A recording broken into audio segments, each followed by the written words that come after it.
Today we're going to do things right for once. We're going to set goals. Smart goals to be precise. What this classic is about, we'll find out today.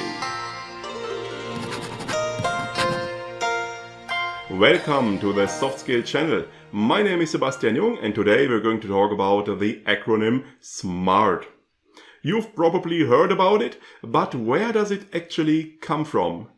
It is often mentioned in connection to Peter Drucker. We recently had a look at his Effective Executive and in relation to his management by objectives, where it seems to appear. And some sources also attribute SMART to Peter Drucker, but this is, as far as I know, not correct. It was originally created by one George Doran. In 1981, he wrote an article for Management Review that was titled, "There is a Smart Way to Write Management's Goals and Objectives." And in this article, Doran presented 5 criteria that are important for defining proper and good goals. And he summarized those 5 criteria in the acronym SMART. The S is for specific, because a good goal should not be vague, but it should be specific, so you know exactly what you are trying to achieve. M is for measurable, because you need some way to figure out if you are making progress and how much further you have to go to reach the goal, so a good goal should be measurable. The A is for assignable, because it has to be clear who has to do what and who is responsible for what.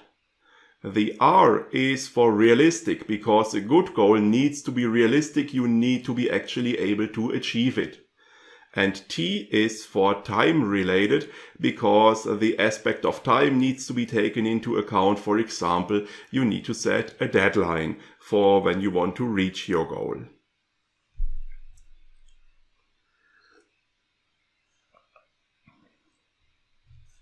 Now, some of you have probably noticed variations. Some of you probably say, wait a moment, doesn't the letter whatever stand for this word? And this is perfectly normal, because there are a lot of variations of this SMART acronym. So depending on which source you read, depending on where you look it up, you will get a different combination of specific terms. However, for the S, M, R, and T, the differences aren't that big. So, for example, some sources have reasonable instead of realistic for the R. However, realistic and reasonable are pretty similar. They are both the same direction, so this is not a major difference. It is different, however, for the A. For the A, there is a big variety of terms that are used, and they are also different in regard to actual context, actual meaning. We have assignable from Doran's original text, which doesn't seem to appear a lot in more modern texts. We sometimes have attainable, appropriate, or achievable, which I find to be a bit redundant since we already have realistic. Sometimes we have activating or actionable. Sometimes we have ambitious, which seems to contradict realistic a bit. Sometimes we have accepted or agreed. This often appears in more modern sources, so everybody should be in agreement about the goal. And sometimes we have aspirational or attractive. This occurs a lot in German sources, and it is also my personal favorite, attractive, because a good goal for a good goal, it needs to be clear what the motivation is, why the people involved actually want to fulfill that goal. And attractive is the one I'm going to use in this video going forward.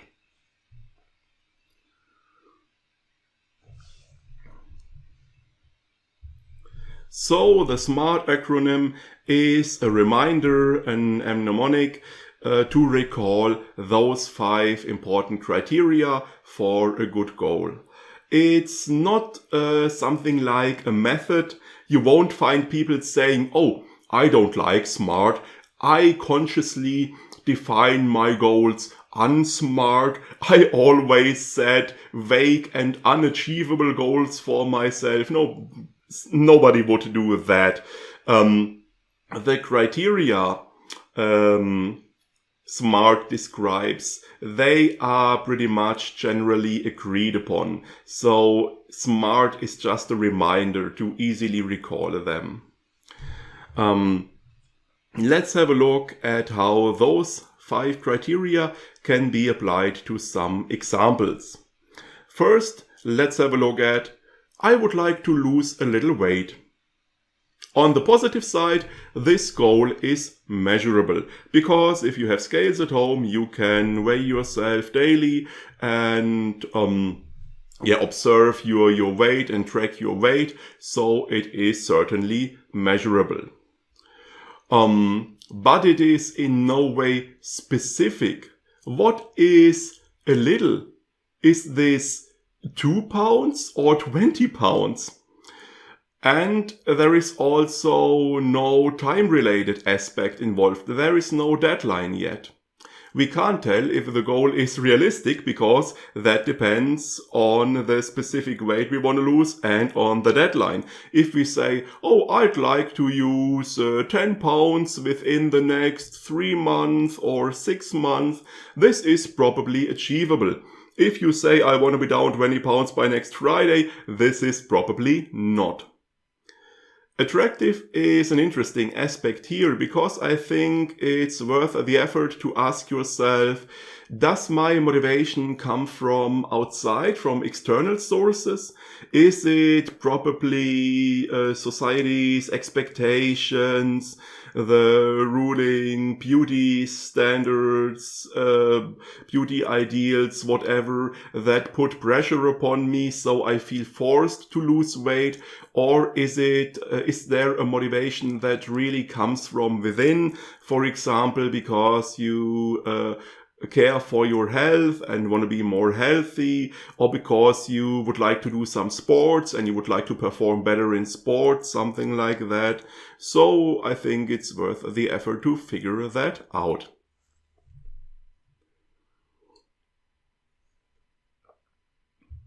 So a smart rephrasing of this goal could be, I would like to lose 10 pounds within the next 6 months for the benefit of my health. Let's look at another example. I would like to learn Italian. This is probably attractive. Maybe you have some vacation in Italy planned, or you are interested in the culture, something like that. It is certainly realistic, or the Italians can do it after all. And I'd say it's easy to add a time-related aspect, to add a deadline. The difficult part, however, is specific and measurable. How do you measure the progress in learning a new language? Now, there are standards to rate language proficiency. You can take a language test and you are rated between C1 and A2. So you could say, all right, in 3 months I will take a language test and I want to achieve at least level A1 or something like that. But then it still wouldn't be very measurable because you can't easily rate yourself. So what I would do in this specific case is I would focus on the specific materials you are planning to work with. So for example, a phrasing could be, I will work through this Italian language guidebook within the next 2 months so I can speak to the Italians during my vacation. Let's look at one final example. I want to look for a new job. This is specific enough, alright, measurability is a bit of a problem here. I guess it is attractive. You will probably have something you dislike about your current job or something you hope for in the new job. It is realistic because people switch jobs all the time. But the main problem I see here is the T, the time-related aspect, because to find a new job, the final step is that some new employer offers you a position that you really like and that you want to accept. And as this is done by someone else, you can't enforce it. You can only influence it to a limited degree. So I find it difficult to really set a fixed deadline here, like saying I want to find a new job within 6 months. So I'd rather not do that. The approach I would take here is to phrase it like, I will write at least 2 job applications per week and send them out, of course, in order to find a new job, let's say, that doesn't require such an extensive commute. And here we also have the element of measurability included, because those applications you write per week, they can easily be counted. So, bottom line is, I think SMART is a nice and helpful reminder, a nice mnemonic to help you recall those 5 helpful criteria. It is, of course, not a simple checklist that you can just go through and where you can basically switch your brain off. You have to put some thought into it. As you probably noticed in the examples, you always have to figure out how you can apply those 5 criteria to your specific goals in a way that makes sense and is helpful to you. And furthermore, those 5 criteria might not always cover all aspects that are important for all goals that ever occur anywhere. So, for example, if you have a high-level project goal in a business environment, this aspect of assignability that Doran mentioned is very important. It's very important to know exactly who is responsible for what. And in addition to that, it's also very important to know exactly who has to receive which informations. So a lot of aspects that deal with the process are very important here. On the other hand, if you are dealing with a very personal goal, such as this, I'd like to lose a little weight we had earlier, then it might be a good idea to also consider how you can keep yourself motivated. So you will really stick to it and see it through. For example, you could try teaming up with someone else or planning little rewards for yourself if you do well. So this is something you might want to put some thought into. Those 5 criteria will not always cover everything that is important. And finally, one important thing to keep in mind is obviously if the goal you start with is bad, if that goal is totally useless and actually not worth the effort and isn't really helpful to you, doesn't really help you make any meaningful progress, then it doesn't get any better if you define it using the SMART criteria. First, you have to come up with a goal that really is a good goal, that you really want to achieve, that will really help you make progress in a meaningful direction. And then you can apply the SMART criteria to define this goal in a way that helps you pursue it and fulfill it.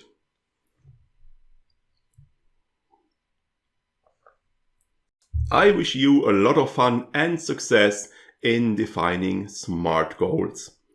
If you enjoyed this video, you can express it quite specifically using the like button or maybe a subscription or a comment. Regularly watch the new video on Soft Skills English to learn more about exciting soft skill topics. Now this would be a great SMART goal, wouldn't it? We will see each other again next week. There we will discuss further interesting goals, the Big Five for Life by John Strelecki. For today I'll take my leave. Have a nice day. See you next time.